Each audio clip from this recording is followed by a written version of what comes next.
が消えかかるそれがオレンジャー熱い血流れる鋼のマシン Welcome to the Super Sentai Brothers. This is episode 14 of For Your Eyes Ohranger, the internet's best and only podcast dedicated to Chouriki Sentai Ohranger. Every week we watch an episode of the show, we share our thoughts with you, the listeners. My name is Matt J. With me as always is my co-host and brother Dave. Dave, how you doing today, bud?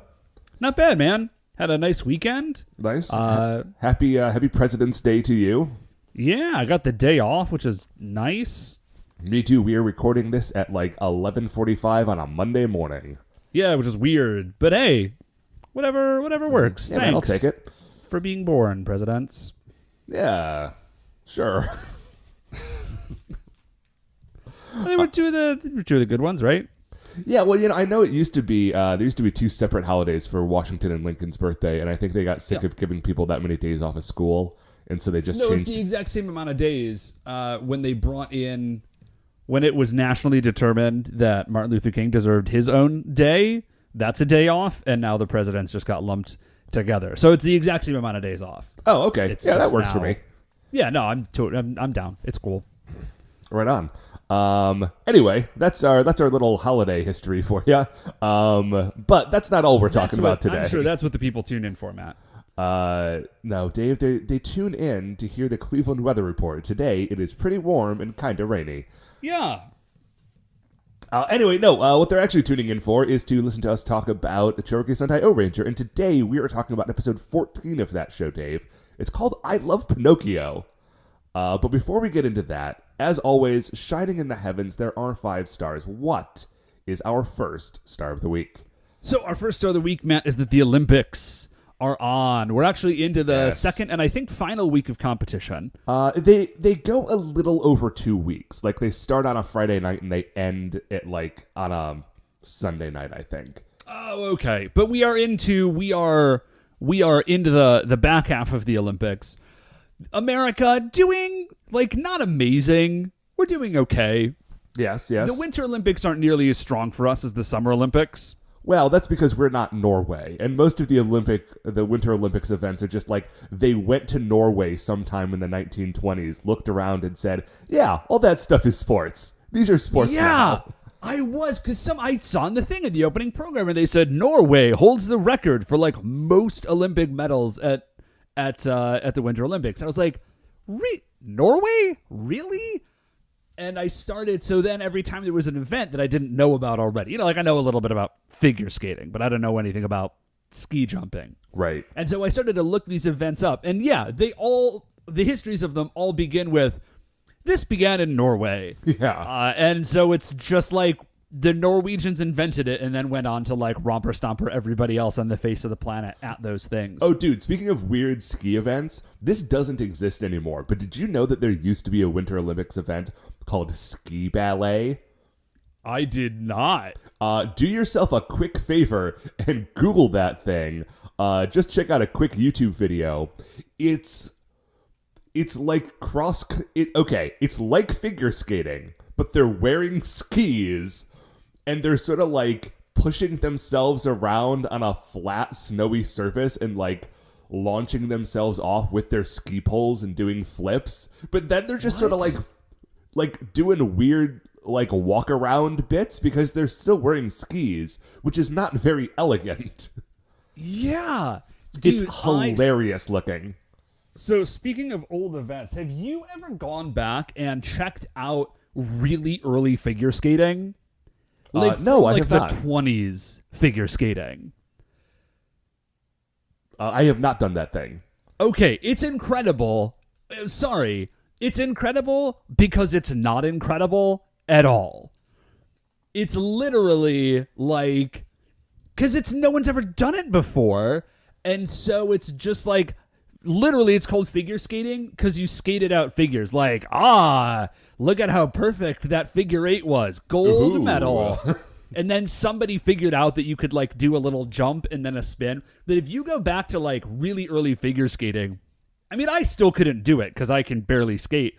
Sure. But it's so insanely basic that you just realize, like, the first person to figure out that you could jump and maybe do a spin while you were jumping, everybody must have lost their minds. I think it's the same way if you can go back and watch old gymnastics, like really old uneven bar stuff. Oh, yeah. It's super, like, they kind of are, like, swinging and hopping. And then, well, this is actually the case in the men's figure skating this year, is that I was talking to our sister Katie about this, that apparently they have, like, a handful of dudes have figured out that you can do quadruple axels. Mm-hmm. Like, you can get up and jump. You can spin 4 times before you land. But it's really, really hard to do. And so, like, all the dudes at, like, the top of the tier in, like, Olympic men's skating can do it, but they can't all, like, land it super consistently, right? Right. And so we were watching the men's skating, and just it was like these are like the best skaters in the world, and all of them are biffing it on the ice, like landing on their butts. It's kind of hilarious because they look so beautiful and graceful, and then they go up for like the most amazing feat that a figure skating can do, and just completely like nail their bums on the ice. Yeah, and the thing is I guess is that there's just no because someone can do it, everyone has to do it, and so there is no you just have to try it, and if you land it, then great, but you can't not land it, and so it's just like everybody is in super go big or go home mode, which is kind of amazing. On the other hand, I do feel bad for these guys because they're not landing their jumps. Ooh, yeah, Matt. Sorry, I did take a moment, and I am looking up 1985 Breckenridge Ski Ballet. Oh yeah, my dude. It is like who invented? I mean, listen, this is super impressive. I don't want to make it sound like it's not, but they're getting the poles involved. Like the poles are Whoa! Okay, this dude just pulled a really impressive move. He had both poles in front of him, and he like stuck them in the ground, and then literally like flipped up and over while doing a 180. If it didn't look so absurd, this is a really impressive event. It just looks ridiculous. It's mind-blowing, but also goofy as all heck. Okay, I'm trying to think if there's any other Olympic stuff we want to talk about before the end. No one's died in the skeleton yet, so that's cool. And I think the skeleton is over because they moved on to bobsled. Yeah, it is. Yeah, it's done and nobody died. So I feel like if no one dies on the skeleton, that's a win as far as the Olympics are concerned. I love that we're into the bobsled now because I love to see how the different countries paint their bobsleds. Yes. Germany has flames on the side. There was a guy in the skeleton who had an Iron Man decal on his helmet, so when he was going down, it looked like Iron Man was flying. That was pretty rad. I think my other favorite thing. So one of my favorite things about the Olympics is that Norway just crushes everyone except in speed skating, where the Dutch just dominate. Just the Dutch beat everybody at speed skating. The other thing I love about the Olympics is when teams are there that have no logical business being at the Winter Olympics. Oh, they're from a country that has never seen snow. Yeah, there was a dude from he's the shirtless oiled guy. He was really famous. Tonga. Tobago? Tonga, thank you. Sorry. I apologize. He was a summer Olympian who got super famous because he was shirtless and oiled up during the opening ceremony. And then he's like, well, I guess my thing is being shirtless and oiled up in opening ceremonies, so I need to learn a Winter Olympic sport so I can switch over and do it again. So, yeah, I love both extremes. I just get a big kick out of it. It's super great. But we can't just talk about the Olympics all day, Dave, so much as we may want to. What is our second star of the week? So, our second star of the week, Matt, is my kitchen. Okay. I have seen it. I know what's up. Yeah, you have. Well, have you seen it recently? I was at your house on the weekend. Oh, that's true. Well, we reorganized, Matt. Oh, that's right. I couldn't find the bottle opener. Yeah, sorry. So here's what happened: is there's a YouTube video channel, and it's called British Pathé, and Pathé is a style of film, and it's I could probably just look it up, but I think it's sort of documentary-esque. Mm-hmm. Okay. but it's like short slice of life documentaries. I think that's what Pathé films are. Okay. And so they've got a huge catalog, like an archive of films from like all over the 20th century. But the ones that I was really interested in are ones from like the 50s and 60s where they're showing you, it's like how it's made, but from the 50s. And all the narrators sound like this. Like that's the whole, right? Well, sure. That's how people sounded in the 50s. That's how everybody sounded. And so we were like watching these videos because they're fun. They're like showing you how to make like liqueur chocolates and stuff. And then one of the videos comes up, and it's not actually from British Pathé. It's some like archival footage from the 50s of the United States Department of Agriculture. And they were like doing research for like farm wives on how to best set up a kitchen. They're interesting. They're like, we're the USDA. We're interested in farmers. Like, we want to help farmers do their thing. One of the biggest hassles is like for farm wives, like dealing with food prep. Like it's a giant pain and it takes forever because it just does. Yeah. And so we are going to like devote government resources to figuring out what is like the best possible layout for a kitchen.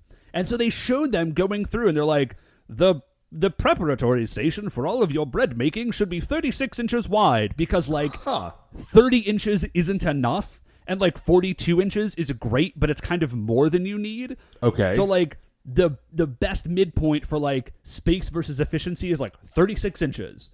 And so they design this whole kitchen. The kitchen of the future. The kitchen of the future. Yeah, exactly. But they did it. So they designed the kitchen of the future.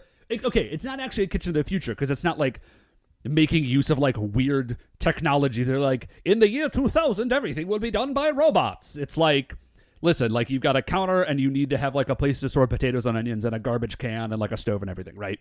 Mm-hmm. But like, how do you best optimally lay it out? And like, where do you put things to make the flow of cooking best and easiest? And we're watching this video and we're like, that does actually make a whole lot of sense. So we go back and we look at our kitchen and we realize it was set up all wrong. And it's one of those things that we had you move in and you just sort of put stuff someplace because it seems to make sense in the moment. And then you never revisit it because that's just kind of how it is. Sure, that's where you put it. And so that's where it lives forever. Right, exactly. And so we pulled kind of a bunch of stuff out of the cupboards and like moved everything around and did a bunch of changes. And darn if the USDA like kitchen research team in the 50s did not have that figured out. Nice. Yeah. So just yet another thing on the list of like old man stuff that I love. I've reorganized my kitchen based on like a 1950s United States Department of Agriculture informational video. Hey man, listen. You should look it up and find it. Like if you can, it works really well. It does make cooking like it does exactly what it says it does. It made cooking way simpler and easier, and like the flow of it works in a much more convenient way.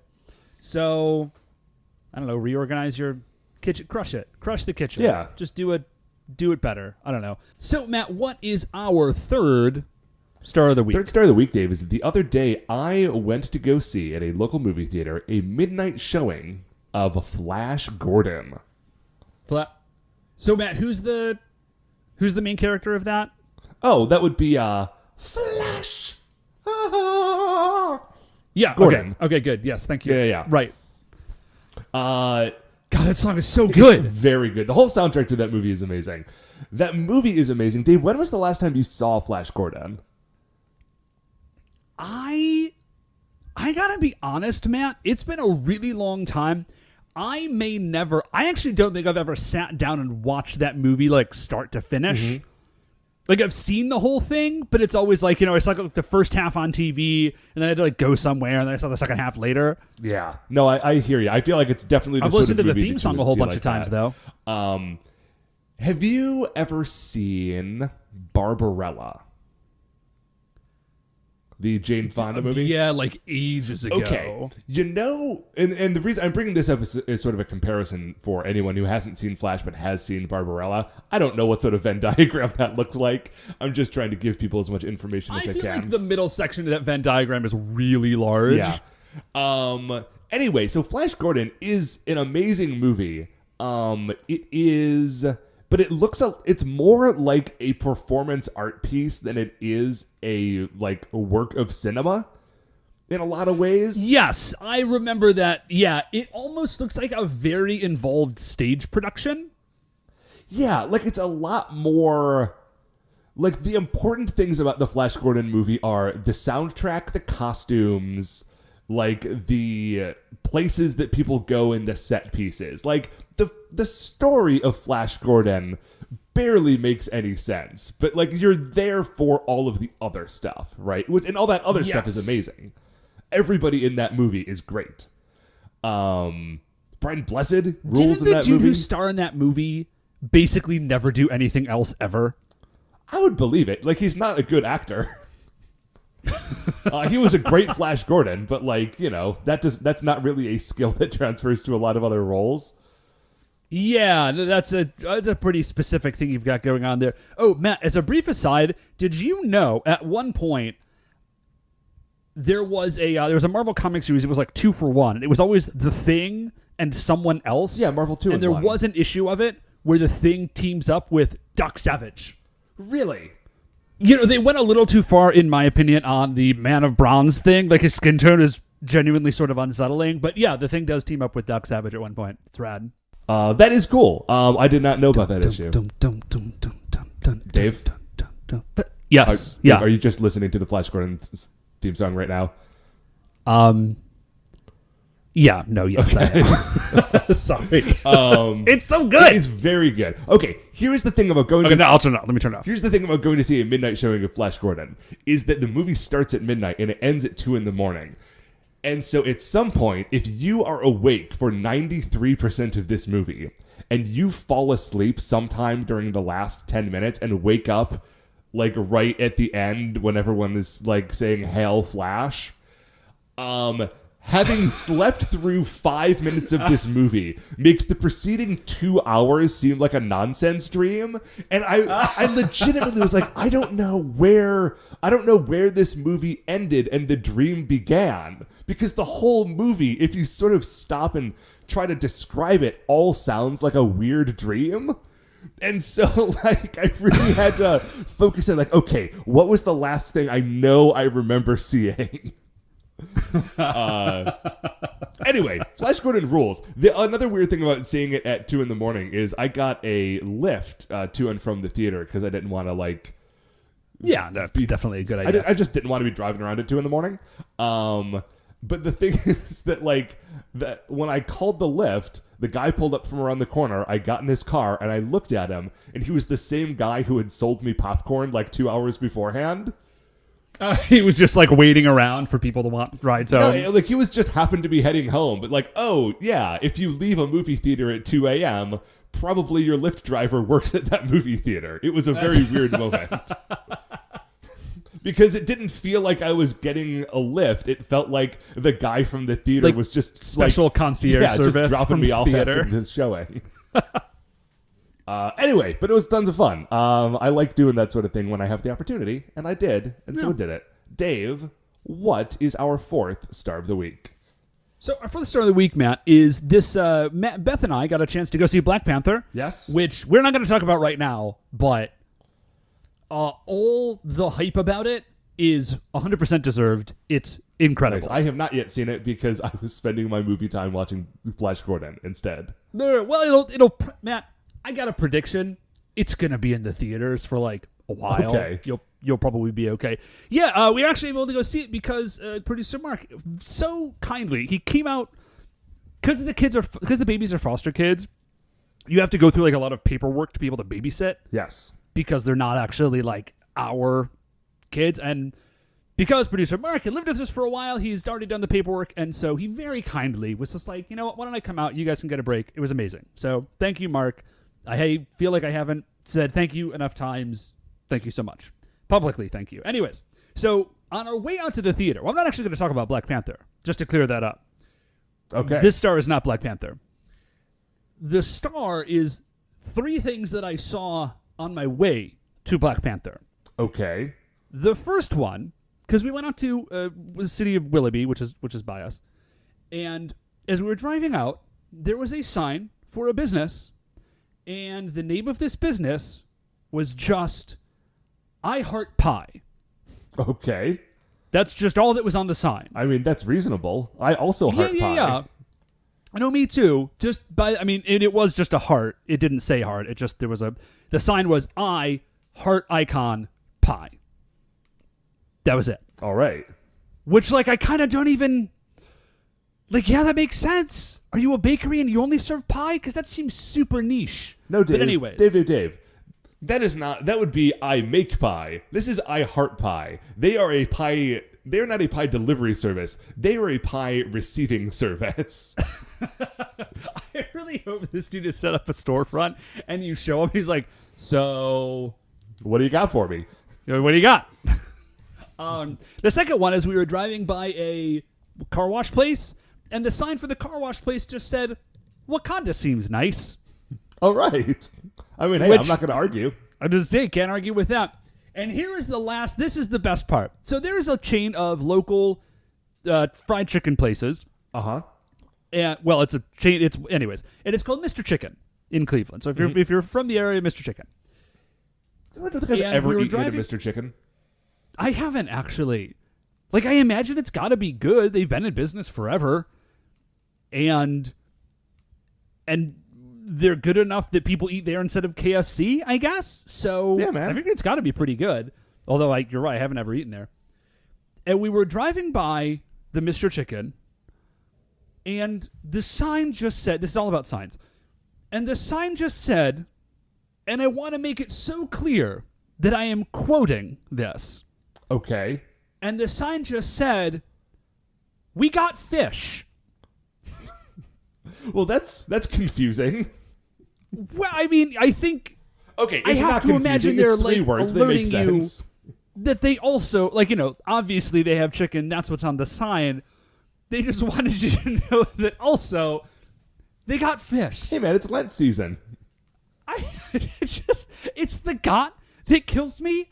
If they had just said, we have fish, or now serving fish, that, I wouldn't have even noticed it, I don't think. That does not seem so much like a sign as it seems like you are texting with a friend of yours trying to figure out what to bring over to their picnic.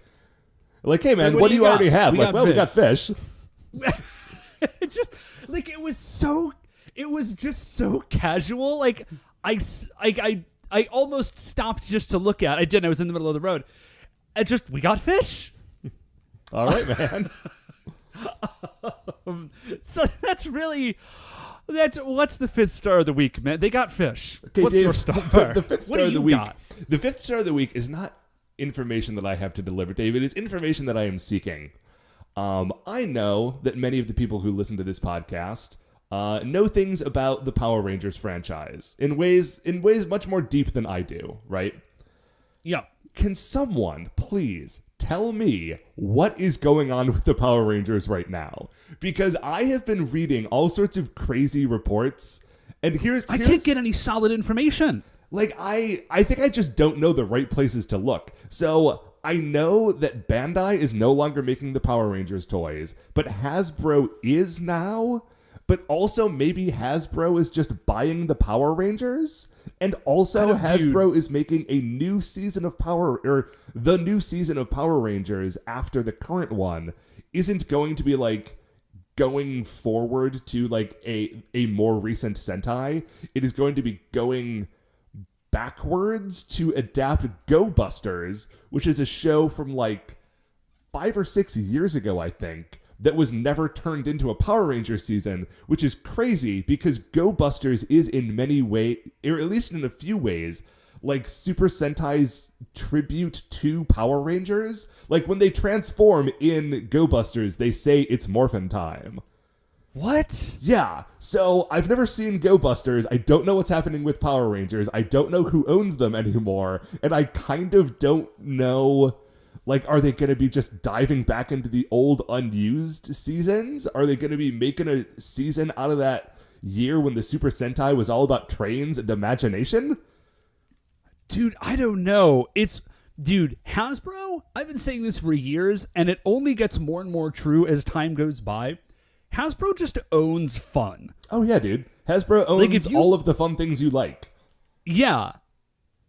Like, I could go through the list, but they just own fun. Like, if you dig something and it's like a game or a toy, like 85% chance Hasbro owns it. Dude, it's ridiculous. Hasbro owns Dungeons and Dragons. Yeah, Hasbro owns Dungeons and Dragons. They own Fantasy Flight games, I'm pretty sure. Because Fantasy Flight owns like a whole bunch of other things. Yeah. It's crazy. Yeah, Hasbro just owns fun. They own the Transformers. They own like all the toys from your childhood. All the toys from your childhood that you like, those are all Hasbro. Yeah, or they are now at least.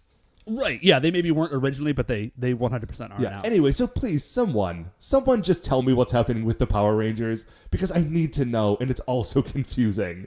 I can only kind of understand Power Rangers or Super Sentai, and I put all of my understanding points into Super Sentai. Yeah, there's just not space in my universe for more of this. So, Matt, I think that's it. Yeah, speaking of Super Sentai, we're going to go watch some. We're going to watch episode 14 of Chouriki Sentai Ohranger called I Love Pinocchio, and we will be right back.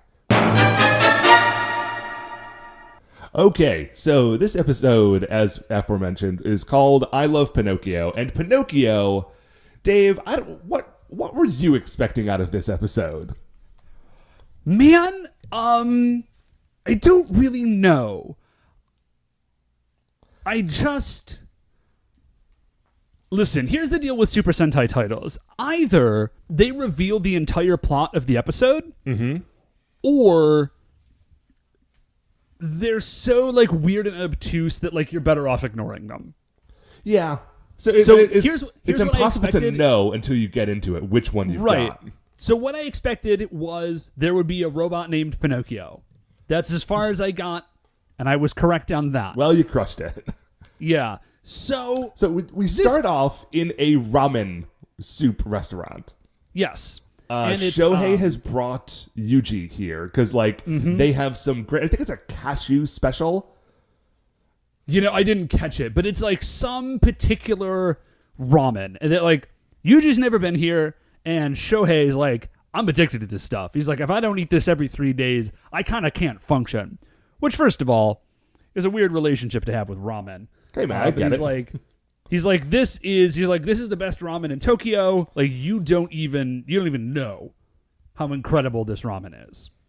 So they place their order, and the kid who works there, because it's like a family restaurant, like the kid who works there goes over to the kitchen line and says, okay, 2 cashew specials. And we turn up to see the line cook, and it is a giant robot. Yeah, it's like just straight up. It's very obviously like a Bara robot. Yeah, we'll get to that later. But like, Yuge is completely blown away by this, and even Shohei's like, "Oh yeah, that is a little bit weird." Like he's somehow never noticed it before. Yeah, maybe he just never looked at who was making the food, but we definitely see, like, we get a little scene of this Pinocchio robot chopping up veggies and, pouring the broth and so forth. By the way, looks very good. Yeah, and Pinocchio is working super fast, so like, and then we look over and we see mom and dad, and they're just chilling out, playing a board game.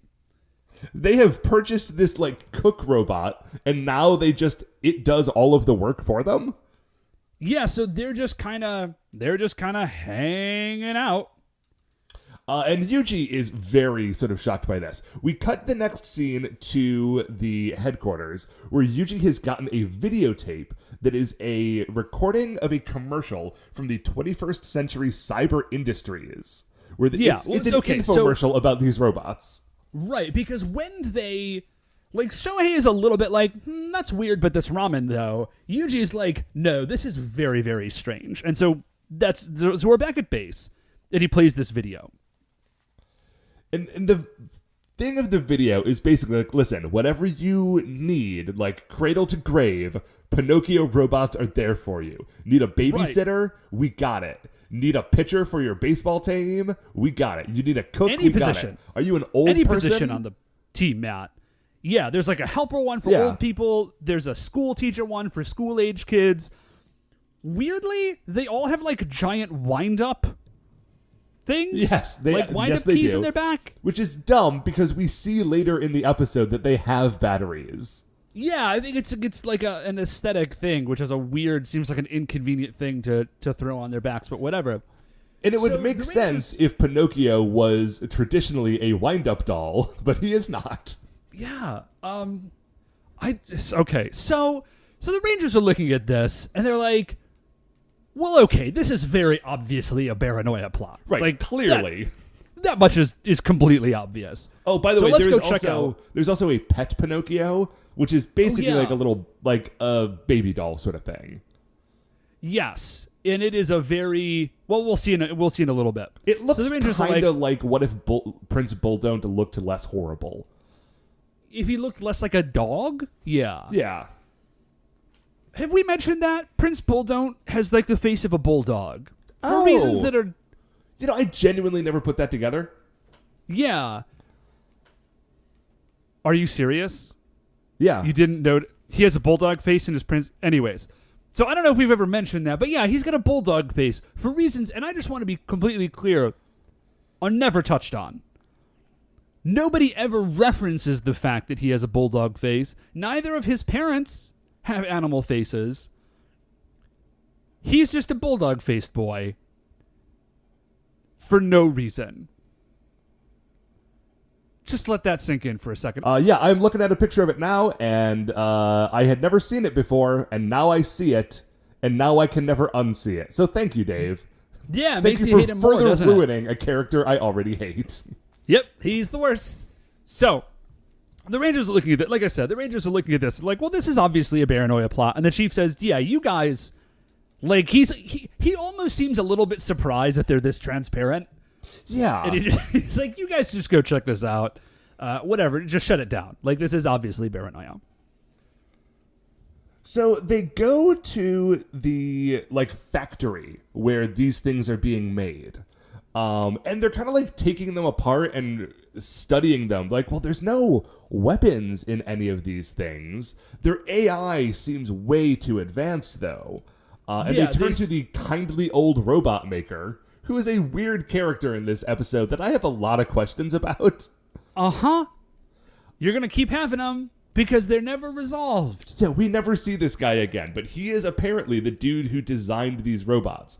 And he says... So, well, they ask him, because specifically, like, there's this one chip that they're using, and the Rangers are looking at it, and they're like you said, like, this is way, way, way too advanced. Like, there's no way that you came up with this thing. And he is shocked and hurt and offended that they would possibly attack him in this way. And he says no. He's like, I just wanted to make Pinocchios to help people. That's all I wanted. He says, this is a trial run. We're kind of getting them out there, seeing how it's going. But no, these are my invention. I did this. Yeah. And like I said, they can't find any weapons or like ways that these things are threatening in the robots. And after a thorough examination, they're like, okay, well, we've got to let this guy go. We can't prove he's doing anything wrong. And also, like, not only at this point... Can we not prove it? Mm-hmm. Not only can we not prove it, it doesn't even seem like he is, in fact, doing anything wrong. Like, he just happens to have built a robot that looks a lot like a paranoia robot. Yeah. Which, I mean, okay. But, like... Let's talk about this dude for a second. Because clearly this is a paranoia plot, right? Like, I'm not... yeah. Literally the very next scene is us watching Empress Hysteria and Emperor Bacchus Wrath talking about how their Pinocchio plot is going super well. Yes. Okay, so let's think about this guy for a second. He is, I don't know, a tinkerer of some note, probably, right? Right. But he is a human. Like, presumably, paranoia has not been disguising robots as people. That's not something they can do. Like, these robots do not have human forms. Right. So, this is just some guy who paranoia has convinced to put evil microchips in his toys, I guess. Or they have somehow tricked him into thinking that they are not from paranoia, but I don't know how they do that because they are big evil looking robots. And even if that were the case, like, my dude, You live in a city that is constantly being harassed by murderous robots. Why would your business plan be to create robots that look just like the one that destroyed downtown last week? And here's the other thing. This dude has a full production facility going. Like, he's got a factory dedicated to turning out these robots. In which it appears he is the only employee. No. There's a handful of other people around. Oh, okay, I didn't see that. Like, not a ton, but, like, there are other people there. And so did he invent the chip? Did he not? Did he find it and wants to take credit for it? Did Paranoia implant it in his brain in a dream? They could have done that. I don't know. Anyway, have fun with these questions. They are never addressed. Yeah, sorry. Like, this is like, I think the largest plot gap that we've encountered in like a really long time. Because it's really important that this dude is there and convinces them that this is not a Paranoia plot when it 100% is. Yeah. And in the show, and like you said, the next scene is we go back up to the moon. The royal court of the Machine Empire is super thrilled that their plan is going so well. We can see that Juri has purchased for herself a pet Pinocchio that she is now taking with her everywhere. Yeah. Here is the plan on Paranoia's end of thing. Beautiful.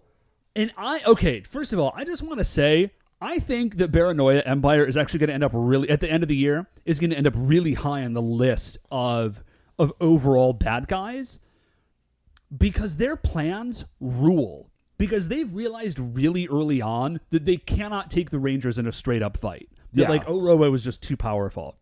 And so it always ends up there because they've still got to sell toys. But Paranoia's plan is always like some weird convoluted thing. Right. Like, here's the plan with the Pinocchios. They're going to get them out into the world. It's the Google plan is what I was thinking when I was looking at it. Yeah. Is like, you put all these products, here's a bunch of useful tools for you. Yeah, like you could just have them. Go for it. And then you realize that the whole thing eventually is like a world domination oriented loss leader. Yes. And like once you're completely reliant on the Pinocchios, what they actually say is eventually people will love the Pinocchios so much they will make them citizens. Yes, and then eventually we will have a Pinocchio prime minister. And I'm not sure where the plan goes from there. Like, they got as far as Pinocchio prime minister, and this is all happening. Sorry, they've created a dream sequence wherein Pinocchio is delivering political speeches in a top hat and like a sash. Yes, and then is being like, there's like a ticker tape parade where he has won the prime minister's position. That's how we'll conquer the world, I guess. Yeah, man. So that's the plan. If you can't do it one way, you gotta go in through the back door. So Juri has this pet Pinocchio that she is like she's super in love with. She loves this thing. Mm-hmm. And we see there's a quick shot of her at home, mm-hmm. and they have drastically like they took a hard shift on the character of Juri. Yeah. Which after those first 8 episodes, they turned her into a much more like cute-oriented character. Yeah, they did. I actually, it disappoints me, I think. Okay, it disappoints me a little bit, but in another way, I love it even more. Because they changed that element of her character. Like, we see her house, and her house is very, like, I guess it's just very stereotypically girly, mm-hmm. and she is, like, interacting with this little baby doll and stuff. But what they did not change is the fact that Juri has just got the heaviest hands. Like, she hits dudes so hard. Yeah. And just wrecks shop. There is a scene that did not change. In a minute where she jumps off she is not henchioned at this point. She's just like straight up regular Juri. Jumps off the top of a train to like drop kick or like flying missile kick this robot. It's super great. But yeah it's Juri. Like, when they made the show lighter after the 8th or 9th episode, I think that the main difference in the characters, like, everyone else stayed exactly the same, and Juri got, like, this sort of overhaul. Right, but she does not stop wrecking shop. And so it actually almost makes me like it even more. I feel conflicted about it. That I do love. It's just that I miss the jury from the early episodes, but I do love what we have it was now. a great character. Anyway, Jury and Goro are rolling around trying to figure out, like, okay, something's going on. We still need to be searching into this. And they see a robot, like, dressed in a big black robe and hood, running around in a train yard. Yeah, and he's got, like, all you can see his head, and then you can see his, like, weaponized arms coming out from under the robe. And he's got, like, a big grabby claw thing, and then he's also got a Gatling gun arm, basically. And they're like, okay, well, that obvious, like, even if the other thing isn't a Paranoia monster, this is definitely a Paranoia monster because it's got a Gatling gun arm. So, like, they do not stop. They do not pass go. They just attack this thing. Yeah. They're fighting it for a little bit. They shoot it as it is running away, and then go try to, like, chase after it. But the only thing they find is the robe and, like, a robot head inside the robe. But then immediately after this, they turn to their left and they see the ramen shop Pinocchio just, like, going by on a bicycle. With, like, it's the ramen shop bicycle. It's got, like, the delivery box on the back, and he's, like, whistling some song about ramen. Yeah, and they're like, hey, Robo Dude, did you see another Robo Dude right here 2 seconds ago? And he just says, no. He's like, I was super busy doing my ramen stuff. And they look at him and they're like, well, this is very, very suspicious, but you don't have a Gatling gun arm. So I guess you're just the ramen shop robot. Yeah, I think they follow them back to the ramen shop. And they say, like, oh, where were you? You were gone a long time. And he just offers, he's like, oh, I got lost or something. Yeah, Goro, like, straight up does not believe him, and the ramen shop owner is furious and, like, kicks them out of the ramen shop. They're like, no, like, get out of here. Right, he's furious with the Rangers. He's like, how dare you impugn the integrity of my chef bot? So they, like, Goro and Yuji set up a stakeout. Yes. Okay, this is incredible because they set up a stakeout in their official, like, black SUV wearing their United Air Force robes. Hey, man, listen, the only thing that the robot did to disguise himself was put on a Grim Reaper cloak. The fact that they are even bothering to try to hide means that they are one step ahead of the opposition. I don't know that I'd say they were trying to hide so much as just sitting there in plain sight, but sure. They are, like, scanning this Pinocchio as he is riding his bike away, and they're saying, there's no traces of, like, gunpowder on him, so clearly that couldn't have been the same dude. Yeah, they're like, he can't let it go, though. He's like, we know there's something weird, but everything we're seeing is telling us that this is, in fact, just a Pinocchio bot. Yes. So we go from there, and we see Jury, and she has got her pet Pinocchio. She's doting upon this thing. Yeah, she loves this thing. And there is there's a quick cutaway where we see Acha and Kocha, and Acha's like, okay, here's the plan. And we see him, and he takes the head off of the pet Pinocchio, and he puts in some dynamite. Yeah. Or he puts in, like, an explosive device of some sort. He puts the head back on. And then he says, okay, when she brings this thing to headquarters, it will explode, and that will be the end of the Rangers. And the pet Pinocchio is like, cool, I am into this. Like, I will, like, cute my way into getting brought along to this thing and blow myself up. Yeah. So then we see Jury. And she's in her uniform, and she takes the pet Pinocchio, she, like, puts it in her car, and she just drives up to the headquarters in her, like, sedan. Yep. Which I really love the mundanity of that mode of transportation. Right. That there is not, like, she doesn't have, like, a helicopter on the roof. She's just got an apartment that she lives in, and she's just got her sedan from when she was just in the Air Force or whatever, and she just drives that to their like super science headquarters where she defends the entire planet. Right. Later she gets giant robots, but this is just her army. commuter car. Right. So she pulls up and, like she shows her ID to the guards and thanks them for doing such a good job.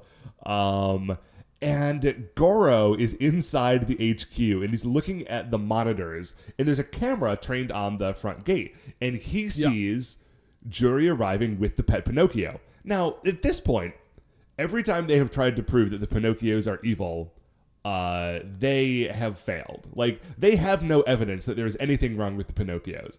But Goro is acting on his gut. Yeah. And so he sees that the pet Pinocchio is there, and he just says, like, oh no, and he just starts running. Yeah. He immediately intuits what is going to happen. Because he runs down to Juri's car, grabs into the parking garage. Yeah. They don't even have, as far as I can tell, the Rangers do not even have like reserved parking spots. It's nice. It's egalitarian. And so Juri has taken Pet Pinocchio out of her car, and Goro just runs up and snatches it out of her hands and says like, run! And she's very confused. He runs to the bridge that you have to sort of like drive across a bridge, like over a ravine to get to the Ohranger base. He runs to the bridge and just whips this thing over the side into a ravine. And then as it hits the ground, it explodes. And the size of this explosion would like maybe have exploded Juri's car and nothing else. Well, maybe the idea is that it was supposed to like wiggle its way into a particularly sensitive part of the base or something. Sure, that... Or maybe this was a terrible plot, but regardless... I prefer that this is just a... Because Acha and Kojo seem to be operating on their own for this one, and I prefer the idea that it's just a terrible, terrible plot. So, I mean, that's fair.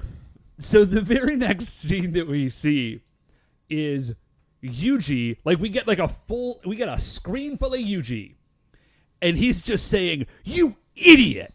Like he's super angry and not being pleasant about this. No. And then we see Juri, and she is like crying into her hands, and she says, "He was so cute, though. He just said that he wanted to come to the base. I didn't think anything of it." And they're like, "Okay, well, if we didn't know before, like this at least is proof positive that this is a paranoia plot." So we cut away from here to the train yard again, and the Robin Shop Pinocchio is meeting with Acha and Kocha. And it's like, oh, hey. Which, like, obviously. Like, what's up, Lord Acha? Like, I am here to do your bidding. And Acha says, okay, well, I'm sick of waiting. I thought this other plan was going to work. So you are just going to have to, you're just, like, time to break cover. You just got to kill the Rangers now. Right. At this point, the kid who works at the ramen shop rides by on his bicycle and says, "Oh, hi, Pinocchio. I've been looking all over for you. We wondered where you were." And then Pinocchio's eyes glow red, and the scene cuts away. And for a moment, I definitely thought that Pinocchio murdered that child. I don't know that we've ever had a child be straight up murdered in this show, but it wouldn't blow me away. So we go to a factory, and Pinocchio is there. The ramen shop Pinocchio, I think we can just start calling Pinocchio because he is the main Pinocchio. He is the head Pinocchio here. And he is like setting charges all over this factory because he's going to blow it up. And while he is doing it, he is complaining because he's like, "Man, I thought I was going to be the prime minister, and now I just have to blow stuff up. Like, this is not how I thought things were going to go." Yeah, it's like, I had a much different plan for my own life. I thought I was going to be... We do then get to see that the kid is not dead. He and the parents and a few other people are like tied up in the room. Yes. Yeah. So he actually, it turns out they're okay. So as he's doing this, of course, the Ohrangers arrive, and the Pinocchio, at this point, it is time for him to reveal his true nature. Yeah, and his true nature is... the machine beast, Bara Pinocchio. Like Pinocchio, I'm so in love with that killer. name, I literally don't know how to handle it. It's the best. So all that happens is he gets kind of like an evil face, and then his arms turn into the machine gun and like the grabby claw. Okay, here's what's insane about this, Dave, is that earlier, the Ohrangers literally, like, disassembled and, like, did tests on Pinocchio to check whether or not he was an evil robot. And they're like, hey, man, there's no weapons in this. We have scanned him thoroughly. So, what does that mean? Like, were the guns somehow so well hidden that the Ohrangers weren't able to find them? Or were the guns literally not there until he magically transformed into Pinocchio? And if they did just magically transform, like, it seems like there should have been something going on. Okay. Hey, wait a minute. Okay. Maybe here it is. Maybe the old dude did actually invent a chip, and the Bara Empire were like, oh, that chip looks super advanced, and they just installed like a virus, like a techno-organic virus in it that allows this whole thing to happen. Okay. Like, I mean, sure, they were why like not? piggybacking. Sure. I mean, listen, dude. I'm grasping at straws. So anyways, he turns into Bara Pinocchio, which I still just love. And then the fight's on, man. Yeah. Like, they're going at it. 4 of the Rangers are fighting Pinocchio. Shohei goes over to, like, go save the people who are all tied up. Which is nice, because I had kind of forgotten that this was, like, sort of a Shohei episode, because it started off because he loved this ramen so much. Yeah, I mean, it's a Shohei episode in a very loose sense. Or maybe he's just the one who runs off to go save them because, like, he is the one who feels the most strongly about them because they serve him his delicious ramen. Yeah. But the bombs all start to go off, and there's fire everywhere, and the Rangers are all transforming. Shohei is trapped behind a wall, like, that has collapsed with all the fire, but is not trapped there for long because Goro just straight up punches through this wall. Love it. It's very good. I mean, I don't know why Shohei could not have also punched through that wall, but he didn't, because this is a Goro moment.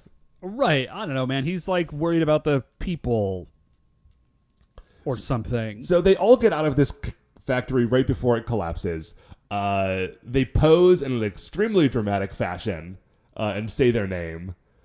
And then, like, there is a full outdoor fight, which actually doesn't last super long because they just call the giant roller. Yeah, well, they get in, they use the King Blasters, and then they use, what's it called again? Where, like, they all just, like, Buster Shot or something like that. Oh, Big Bang Buster. Big Bang Buster, thank you. And then they call Roller. Yes. The Roller. The giant wheel. The wheel toy. They call it the giant wheel toy. Yeah. Giant roller, I think it's called, but... Yes, thank you. And in Power Rangers Zeo, it is all either called the Defender wheel or the Guardian wheel. I don't know which because there are 2 wheels and they are unrelated. I feel like either one of those is better than Giant Roller, but so Giant Roller works, and then, like, at this point it's sort of formulaic, right? Like, Giant Roller works, and then it goes down, and then they shoot the enlarging energy into it, and then Pinocchio gets big. Pinocchio actually gets a couple of shots in.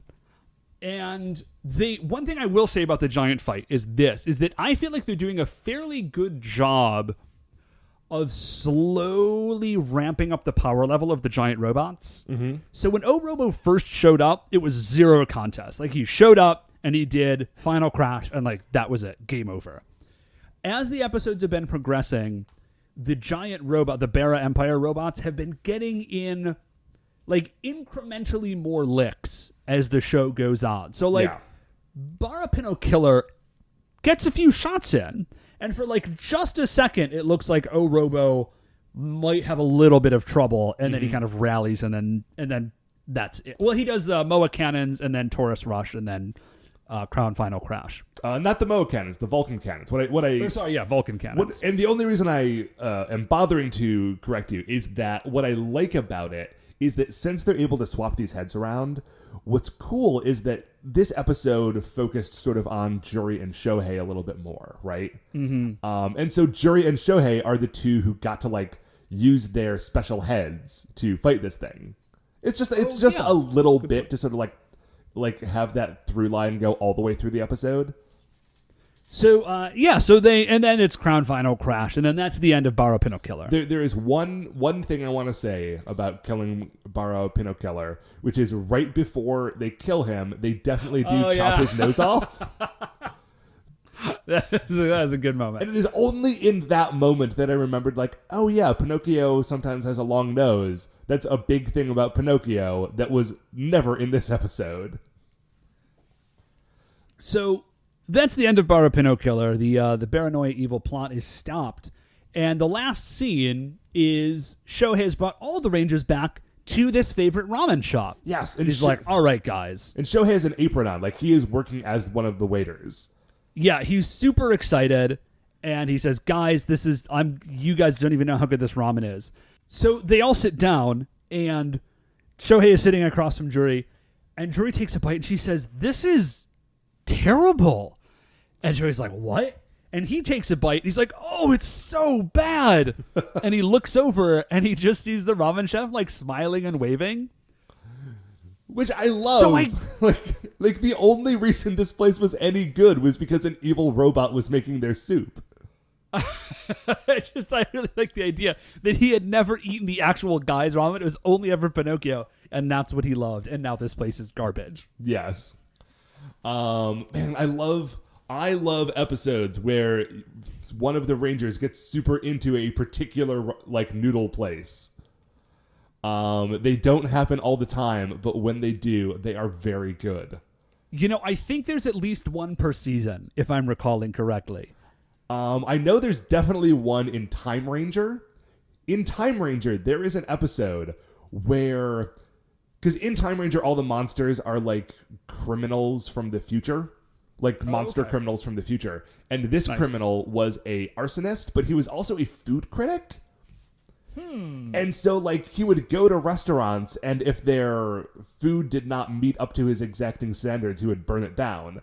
And the Yellow Ranger in that show, who was like a professional wrestler / cage fighter from the future, who became a policeman and then came back to the past. Love it. He loves this noodle place so much that he learns how to make like the perfect soba noodle, so that when this arsonist food critic shows up, he has to admit how good the noodle is, and it throws him off of his plot of burning the place down. Like he pinch hits in on these noodles to save his shot.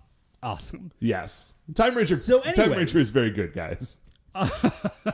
So that's the end of that episode, but it's not, Matt, the end of our episode. No, it is not, because now it is time for us to determine where Baro Pinocchio fares in the Creature Royale. So I like Baro Pinocchio a lot. Well, I like his plan. I like that he is also an excellent ramen chef, apparently. I love his name. He is not he is not one of those dudes who is important to the season, but he is a great monster of the week. Yeah. So, I don't know, Matt, throw some stuff at me. Where are you thinking? Okay. So, I'm looking around Bara Darts. Okay. Yeah, okay, that makes sense to me. Because Bara Darts is a great monster. He's got a cool look and a good hook. He's just a monster of the week. But he did manage to, get some stuff done. And there was a virus that he had to deal with. And the Rangers had to resort to, really sort of, sneaking around on him. And that was cool. Pinocchio is another dude who, the Rangers really had to sort of figure out what the deal was with him. Yeah, anything where it's not just a straight-up fight, I'm automatically, a little more interested in. Yeah, now, See, above Baradarts is Sarigami the Ninja Monkey. I don't think... I don't like Pinocchio as much as I like him. Okay, but I'm looking at the people who are under him, actually, and 2 down from there is Omukade, the football centipede Santa Claus. Ooh. Dude, that's... okay, because here's the thing about Omukade, the football centipede Santa Claus, which is a mouthful to say, is that he himself is not, like, that incredible as a football centipede monster. Mm-hmm. Just the episodes surrounding him is so off the rails crazy that it's hard to, like... It's hard to separate him from that. Like, that goes a long way toward getting Omukade that as high on the list as he is. That's true. But I feel actually that Pinocchio Killer is kind of the same way. Like, he's got a great name, and the episode is fun because the Rangers don't know what's happening, but he, as a robot, is not a huge threat. He's got, like, a gun hand, Yeah, so in that case, I would put Pinocchio Killer below Omukade, because if we're comparing them like monster to monster, they're pretty equivalent. And I just want to remind you, Matt, that Omukade was the false head of an entire village of Santas. Yes, he did definitely use his evil magic to brainwash the real Santa into using his ice breath on the Kakarangers. Yeah. So, if we're comparing episode to episode, I feel like Pinocchio Killer's got to go underneath Omukade. Okay, and right under Omukade is Barra Crusher. Ooh. Well, okay, I think I would put Pinocchio Killer above Barra Crusher. Okay, well, that's fair. So, there we go. So, Pinocchio Killer is now our new number 41 on the list. Not a bad showing at Barra Pinocchio Killer. Not at all. Well, that is going to do it for another episode of For Your Eyes, Ohranger. Dave, it was good to get back in the saddle this week. Sure was, Matt. And this was a good episode to do it with. But before we finish up here, I would like to remind you all that you can email the show at supersentaibrothers@gmail.com. If you want to get any updates on future episodes or check out the things that we're talking about on Twitter or tell me what is going on with the Power Rangers. Please let us know what's going on with the Power Rangers. We are at Super Sentai Bros. If you like the show, please remember that shining in the iTunes review section, there are 5 stars. Rate, review, subscribe on Apple Podcasts, anywhere that you get the show. That's what helps people find it, or so we have been told. The Super Sentai Brothers are a production of Retrograde Orbit Radio. To listen to any of the other great Retrograde Orbit Radio shows, you can do that at retrogradeorbitradio.com. Once again, we are the Super Sentai Brothers. I'm Matt. I'm Dave. And we'll see you next week for the greatest show on Earth.